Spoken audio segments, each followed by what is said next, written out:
Hey guys, it's Morgan with the Rotoscopers, and today I'm going to be reviewing a Disney classic.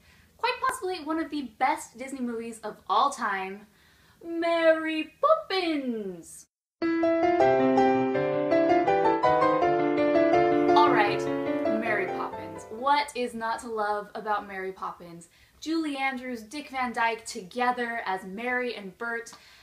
It's absolutely a Disney classic. I love this movie. This is the 50th Anniversary Edition, just in time because a new movie about the making of Mary Poppins, kind of, Saving Mr. Banks, comes out in just a few weeks.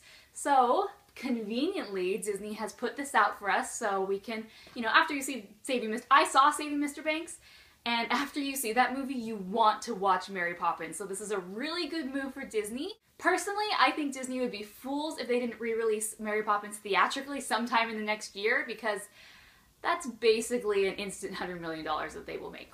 Just saying. Anyways, on to the movies. Mary Poppins tells the story about kind of a dysfunctional British family. There's two young children, Jane and Michael, and they are little terrors because, guess what? Their parents don't really pay that much attention to them. The father is too busy with work and trying to provide for his family. The mother is a suffragette, and so even though she doesn't really work, she's heavily involved in this cause, and as a result, the children are just sort of lost and left behind.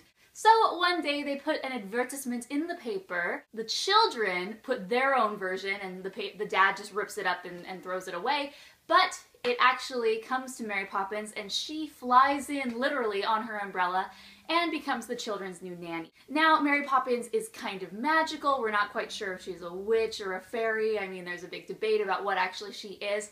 But she is here to save the family, to teach the children, to teach the father, and so they go on all these crazy antics. One of my favorite parts is the Jolly Holiday scene where they jump into the chalk painting and they enter this animated world. It's definitely like a classic animation. Lots of famous Disney animators worked on that scene, and so it's really, really exciting to see animation in this film because I don't think it would be complete without it. This is one of my favorite Disney movies. I'm definitely giving it 5 stars. It's one of my top 5 favorite Disney movies, if not one of my top.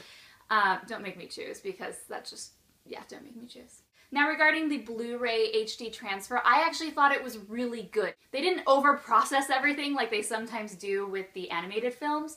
You can still see quite a bit of film grain in some of, especially like the opening overture.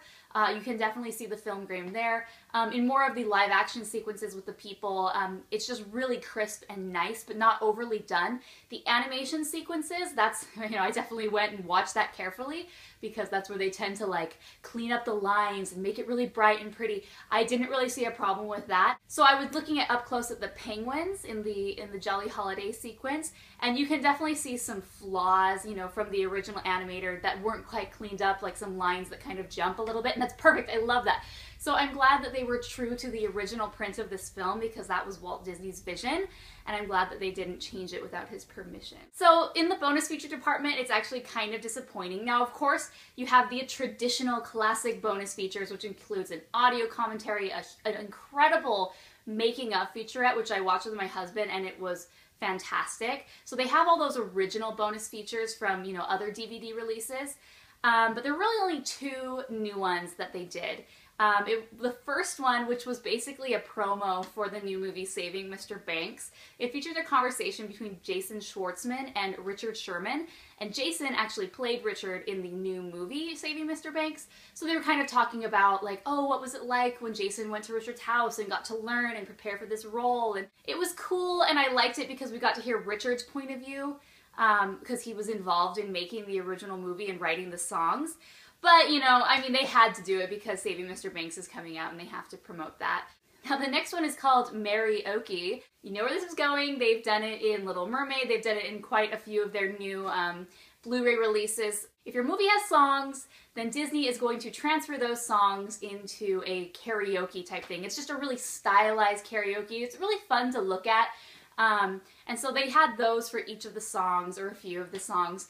And I thought it was nice, but it's just pretty funny. I mean, I'm pretty sure it's a lot of people put a lot of hard work into making those, but yeah, I don't know. It's just a cool way to put those on while you're cleaning or doing dishes or, doing whatever. It's just a nice little background track that's very visual and fun. But other than that, that is all the new bonus features.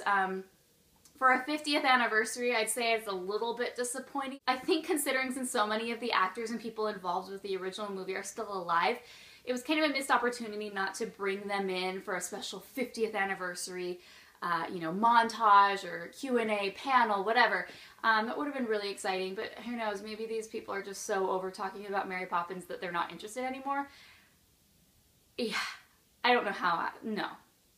You never get tired of Mary Poppins. What are we talking about? So, all in all, I give the movie 5 stars, and I give the bonus features 4 stars. I mean, the ones that came with the classic set of bonus features are fantastic and they're wonderful. I love them. I'm kind of disappointed they only had 2 new ones. So for that reason, it's not my favorite bonus feature collection, so just 4 stars. And that's being very generous, okay? Alright guys, so this is my review of the Mary Poppins Blu-ray. I hope you liked it. I absolutely love this movie. Definitely this is a buy it. You want this in your collection. It's Mary freaking Poppins, okay?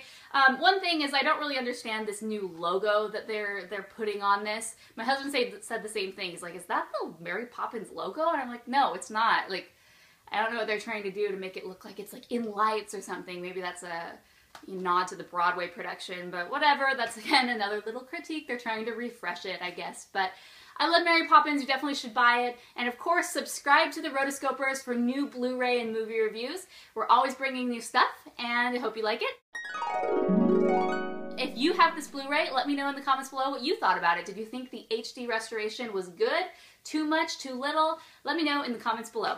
Thanks for listening, guys. Until then, have a jolly holiday.